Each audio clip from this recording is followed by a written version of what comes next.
Good morning students, how are you? I hope you all will be fine. And now today we are going to study about harmful microorganism, disease causing microorganism in human and some common human disease caused by microorganism. And this is the part 4 of this chapter, the chapter 2nd. The name of the chapter microorganism, friend and foe, यानी सूक्ष्म जीव मित्र या शत्रु. This is the chapter of science class 8th and this is the part 4th of this chapter. और मैंने description में तीनों parts की लिंक मेंशन कर दी है कि इसके पीछे के जो 3 पार्ट्स हैं वो आप चाहें तो डिस्क्रिप्शन में लिंक दिया हुआ है, वहां पर जाकर आप देख सकते हैं. Now let's start the chapter harmful micro organism. नाम से स्पष्ट है कि हार्मफुल का मतलब बेटा ऐसे माइक्रो ऑर्गेनिज्म जो हमको नुकसान पहुंचा रहे हैं. ठीक है, देखिए उनके बारे में क्या लिखा है कि microorganism are harmful in many ways. Some of the microorganism cause disease in human being, plant and animal.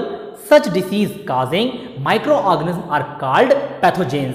ठीक, मैं स्टार्ट कर रहा हूं आपके पेज नंबर 22 साइंस की बुक में 2.4 जो लिखा है हार्मफुल माइक्रो ऑर्गेनिज्म, उनके बारे में हम पढ़ रहे हैं. ठीक है, यहां पर कहा कि microorganism are harmful in many ways, कि मैनी वेज में इससे पहले प्रीवियस क्लासेस में हमने बेनिफिशियल माइक्रो ऑर्गेनिज्म देखे जो कि हमारे लिए बेनिफिशियल हैं, एनवायरनमेंट के लिए बेनिफिशियल हैं. लेकिन वहीं पर हम देखें तो कुछ माइक्रो ऑर्गेनिज्म ऐसे हैं जो ह्यूमन बॉडी के लिए, प्लांट्स के लिए, ठीक है, एनिमल्स के लिए हार्मफुल्स होते हैं. उनके बारे में जैसे लिखा है कि such disease causing microorganism are called pathogens.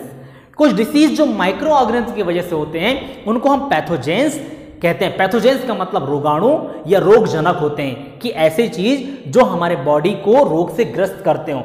ठीक है, some microorganism spoil food, clothing and leather. और कुछ माइक्रो ऑर्गेनिज्म जो हैं फूड के साथ साथ क्लॉथिंग को, लेदर को भी स्पॉइल करते हैं, खराब करते हैं. Let us study more about their harmful activities. अब हम देखते हैं उनकी हार्मफुल एक्टिविटीज क्या है इसी के अंतर्गत. ठीक है, इसी के अंडर में हमने लिखा है disease causing micro organism in human, कि ह्यूमन में वो कौन कौन से डिसीज हैं जो माइक्रो ऑर्गेनिज्म की वजह से होते हैं. ठीक है, लिखा है कि pathogens enter our body through the air we breathe, the water we drink और द फूड वी ईट. कि जो माइक्रो ऑर्गेनिज्म है हमारी बॉडी में इंटर कैसे कर रहे हैं बेटा, थ्रू द एयर, एयर के थ्रू. जब हम सांस लेते हैं वी ब्रीथ, ठीक है, वाटर जब हम ड्रिंक करते हैं, एंड फूड जब हम ईट करते हैं उनको. ठीक है, तो उनके थ्रू हमारी बॉडी में ये माइक्रो ऑर्गेनिज्म इंटर कर जाते हैं. They can also get transmitted by direct contact with an infected person और कैरीड बाय एन एनिमल. ठीक है, कभी कभी ये डायरेक्ट ट्रांसफर होते हैं किनसे, कि यदि कोई व्यक्ति इन्फेक्टेड है, ठीक है, माइक्रो ऑर्गेनिज्म से होने वाली बीमारी से इन्फेक्टेड है. जैसे आप देखें इस समय में प्रेजेंट की कंडीशन बताता हूं, कोरोना. ठीक है, कोरोना से पूरी दुनिया तहस नहस हो चुकी है. ठीक है, कोरोना एक ट्रांसमिटेड डिसीज है जो कि ह्यूमन से ह्यूमन में ट्रांसमिट होती है. ठीक, तो कोरोना जो हो रही है वो वायरस से हो रही है. ठीक, तो वो जो डिसीज है वैसे ही इन माइक्रो ऑर्गेनिज्म से होने वाले डिसीज में भी होता है कि इन्फेक्टेड पर्सन यदि किसी के संपर्क में आया, किसी के कांटेक्ट में आया, तो जिसके कांटेक्ट में आएगा वो बंदा भी, वो व्यक्ति भी उससे इन्फेक्टेड हो जाता है. तो उसी के बारे में बोला है इन्होंने, क्या लिखा है कि they can also get transmitted by direct contact with an infected person और कैरीड बाय एन एनिमल. कि इन्फेक्टेड पर्सन से डायरेक्ट ट्रांसमिट हो सकता है या एनिमल के द्वारा कैरीड किया जा सकता है. Microbial disease that can spread from an infected person to a healthy person through air, water, food और physical contact are called communicable disease.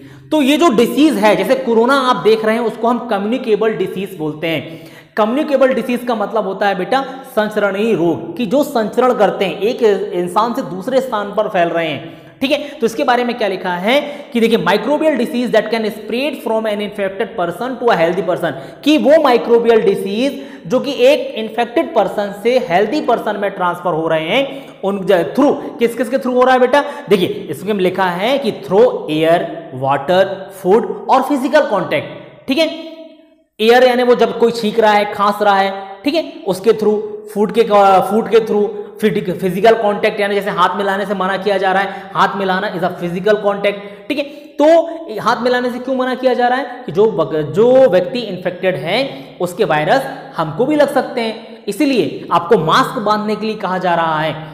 यदि आप छींकते हैं या खांसते हैं तो आपको मास्क का यूज करना चाहिए.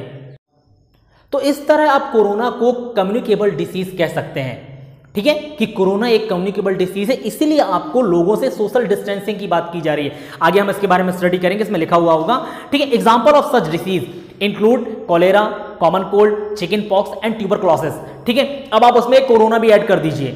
तो ये जो लिखा है बुक में कि वो कौन कौन सी बीमारी है जो कि कम्युनिकेबल हो सकती है, जैसे लिखा है यहां पर कि इंक्लूड कोलेरा, ठीक है। कोलेरा का मतलब बेटा हैजा होता है, ये भी इन्फेक्टेड डिसीज है, ये भी कम्युनिकेबल डिसीज है कोलेरा। कॉमन कोल्ड यानी सर्दी जुकाम भी होता है जिसको, chicken pox and tuberculosis, these are the examples of communicable disease. And now when a person suffering from common cold sneezes, fine droplets of moisture carrying thousands of virus are sprayed in the air, कि जब कोई व्यक्ति सर्दी खांसी या जुकाम से पीड़ित होता है, जब वो छींकता है या खांसता है, तो उसके साथ इन्होंने बोला कि fine droplet of moisture carrying thousand of virus, कि हजारों की संख्या में वायरस को वो स्प्रेड कर देता है एनवायरमेंट में, हवा में, ठीक है।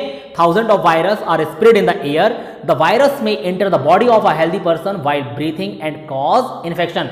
और ये वायरस जो हवा में है, छींकने या खांसने से, जब कोई दूसरा स्वस्थ व्यक्ति, हेल्दी पर्सन जब सांस लेता है तो उसके अंदर ये इंजेक्ट कर जाते हैं, ठीक है, और उससे क्या हो जाता है, वो बंदा भी इन्फेक्टेड हो जाता है। अब देखिए बूझो ने क्या बोला कि then how do you prevent the spread of communicable disease. तो उन्होंने बोला कि भाई तो कम्युनिकेबल डिसीज को स्प्रेड होने से रोकने के क्या उपाय हैं। तो पहले उसको बताती है, नीचे देखना पेज नंबर 23 में, कि we should keep a handkerchief on the nose and mouth while sneezing. उन्होंने बोला कि हम कोई रुमाल रख सकते हैं, ठीक है, जब हम कभी छींकें या खांसते हैं तो अपने मुंह पर हमको रुमाल लगा लेना चाहिए, जैसे आजकल हम मास्क का यूज कर रहे हैं। And now it is better to keep a distance from infected person, और सबसे बेटर ये है कि जो पर्सन इन्फेक्टेड है उससे हम डिस्टेंस मेंटेन करें, जैसे सोशल डिस्टेंसिंग आप सुन रहे हैं इस समय, ठीक है। नाउ द नेक्स्ट पैरा देखिए आप 23 पेज पर, there are some insect and animal while act as carriers of disease causing microbes, ठीक है। अब कुछ एनिमल और इंसेक्ट यानी कीड़ों के बारे में बात की कि जो इन माइक्रोबियल डिसीज के कैरियर्स होते हैं, ठीक है। कैसे देखिए, कैरियर्स का मतलब बेटा लाने वाले। Housefly is one such carrier, housefly यानी मक्खी जो आप देखते होंगे घर में, वो सबसे बड़ा कैरियर है। कैसे लिखा है कि the fly sit on the garbage and animal extra pathogens stick on their bodies. When these flies sit on uncovered food, they may transfer the pathogens. अब देखिए कि मक्खी से कैसे फैल रहा है कि जब ये गार्बेज पर बैठ रही है, एनिमल एक्सक्रेटर पर बैठ रही है, तो पैथोजेंस जो है, पैथोजेन इनके बॉडी पर चिपक जाते हैं। इसके बाद मक्खियां क्या करती हैं, आपको मालूम है कि जब वो घर में आती हैं तो अनकवर्ड फूड पर बैठ जाती हैं, इसलिए आपको कहा जाता है कि फूड को हमेशा कवर रखना चाहिए, ठीक है। लिखा है कि when these flies sit on uncovered food, they may transfer the pathogens. Whoever eats the contaminated food is likely to get sick. और जो इस contaminated food को खाता है, ठीक है, वो खुद बीमार हो जाता है। Now, so it is advisable to always keep food cover. इसलिए आपको एडवाइस क्या किया जाता है कि हमेशा आप फूड को कवर्ड करके रखें, ढक कर रखें। Now avoid consuming uncovered items of food, कि अनकवर्ड जो आइटम्स है या फूड्स हैं उनको आप खाने से बिल्कुल अवॉइड करें, ठीक। Now another example of a carrier is the female Anopheles mosquito. एक अलग एग्जांपल है फीमेल एनाफिलीज मॉस्किटो, यानी मादा जो मच्छर है, ठीक है, मादा एनाफिलीज जो है, फिगर 2.8 पे दिया हुआ है, आप देख सकते हैं उसको। Which carrier the parasite of malaria, जो कि मलेरिया के पैरासाइट का कैरियर है, ठीक है। यदि वो मच्छर हमको काटता है तो हमको मलेरिया तक हो सकता है, जिसको हम प्लाज्मोडियम भी कहते हैं। Now female Aedes mosquito act as carrier of dengue virus, ये डेंगू वायरस का कैरियर के रूप में जाना जाता है, ठीक है, कि ये डेंगू वायरस कैरियर करता है और हमारी बॉडी पर उसको इंजेक्ट कर देता है। Now how can we control the spread of malaria और डेंगू, कि हम ये मलेरिया को फैलने से, डेंगू को फैलने से कैसे रोक सकते हैं। नाउ लिखा है, पहली बोलती फिर से आप देखें, why does the teacher keep telling us not to let water collect anywhere in the neighbourhood, ठीक है।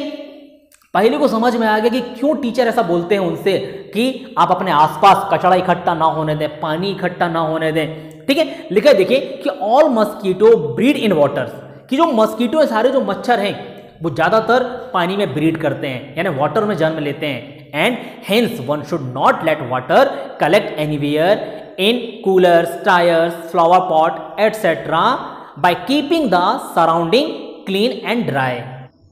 तो आपको यहां पर समझ में क्या है कि all mosquito breed in water, कि सारे जो मस्कीटोस हैं वाटर पे ब्रीड करते हैं, ठीक है। इसलिए क्या कहा जाता है कि वाटर को कहीं भी कलेक्ट ना होने दें, ठीक है, एनीवेयर आप कलेक्ट मत होने दें, चाहे कूलर में आप वाटर को इकट्ठे ना होने दें, टायर्स में, फ्लावर पॉट में, ठीक है। लिखा कि by keeping the surrounding clean and dry we can prevent mosquito from breeding, कि हम यदि आसपास अपने चारों तरफ साफ सफाई रखें तो हम मॉस्किटो को भगा सकते हैं, मॉस्किटो को ब्रीड नहीं होने दे सकते।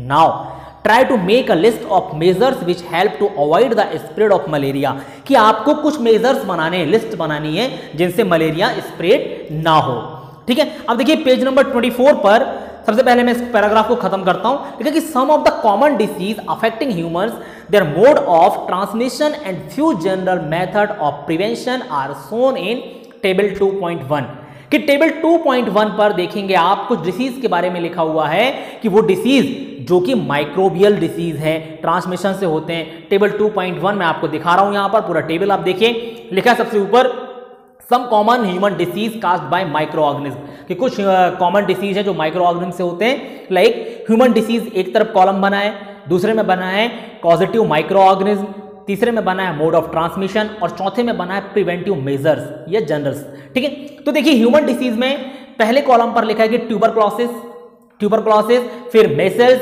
Chicken pox and polio.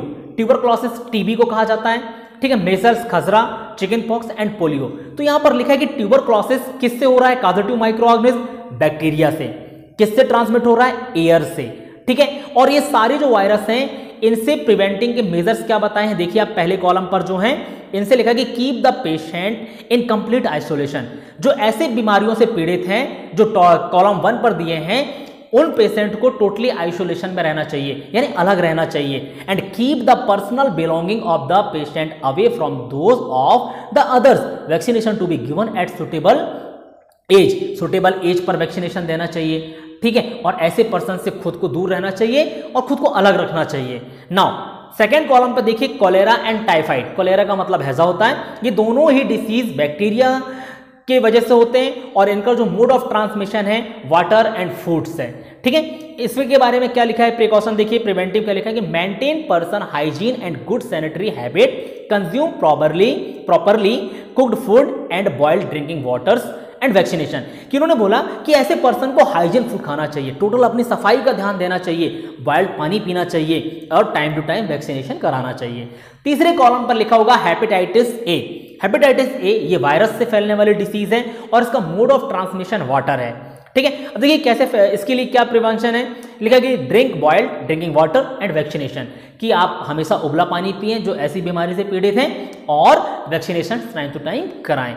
And चौथे कॉलम पर मलेरिया का कॉलम है जो कि प्रोटोजोवा नामक जो कि प्रोटोजोवा से फैलता है, माइक्रो ऑर्गेनिज्म से, और इसका जो मोड ऑफ ट्रांसमिशन है वो मॉस्किटोज है, यानी मच्छरों से मलेरिया होता है। अब देखिए इसके लिए क्या प्रिवेंटिव मेजर्स दिए हैं, use mosquito net and repellent spray insecticides and control breeding of mosquito by not allowing water to collect in the surrounding.